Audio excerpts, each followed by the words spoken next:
तो नमस्कार दर्शक मित्रों जयराज आहिर मित्रों भावनगरनी सेंट्रल जेलनी अंदर कैद से અને દર્શક મિત્રો આ ભાવનગરની સેન્ટ્રલ જેલની અંદર જે મિત્રો કેદ છે એ જયરાજ આહિરને જમવા માટે મિત્રો એમનો જે પરિવાર છે એ પરિવારે મિત્રો જેલ સત્તાવાળા પાસે મિત્રો પરવાનગી માગી હતી કે શું જયરાજ આહિરને અમે અમારા ઘરનું ભોજન અને રહેવા માટે પથારીની વ્યવસ્થા અમે અમારા ઘરની આપીએ। તો દર્શક મિત્રો જેને લઈ અત્યારે મિત્રો સોશિયલ મીડિયાની અંદર જયરાજ આહિરને મિત્રો આજે જેલ સત્તાવાળા લોકોએ મિત્રો એમને આજે ભોજન આપવા માટેની મંજૂરી આપી છે કે નથી આપી એની બધી માહિતી મિત્રો આપણે આગળ આ વિડીયો અંદર આપવાના છીએ। તો દર્શક મિત્રો વિડીયોની અંદર અંત સુધી બને રહેજો અને આપણી આ ચેનલ પર પહેલી વાર ને નવા આવશો તો દર્શક મિત્રો ચેનલને સબસ્ક્રાઇબ કરી લેજો જેથી કરી આવનારા સમયની અંદર બીજા પણ વિડીયો મળતા રહે તમને સૌથી પહેલા।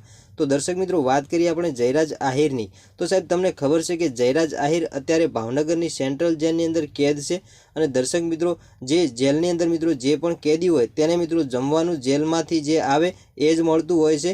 તો દર્શક મિત્રો પરંતુ અત્યારે જે જયરાજ આહિર મિત્રો જે જેલની અંદર કેદ છે એની અંદર એમને મિત્રો જમવા માટે અને પથારીની સુવિધા મિત્રો એમને ઘરની મળી રહી છે।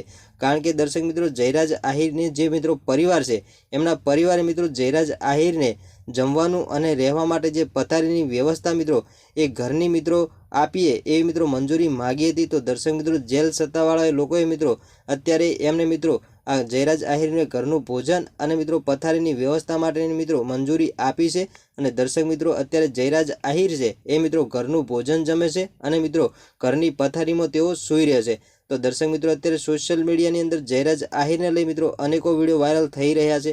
તો દર્શક મિત્રો જયરાજ આહિર મિત્રો સેન્ટ્રલ જેલની બેરેક નંબર 11 ની અંદર મિત્રો કેદ છે। તો દર્શક મિત્રો આ હતી જયરાજ આહિરની મિત્રો પથારીની અને જમવાની વાતો। તો દર્શક મિત્રો આજના વિડીયો અંદર આટલી જ માહિતી મળીશું આપણે ફરી એક નવા વિડીયો સાથે।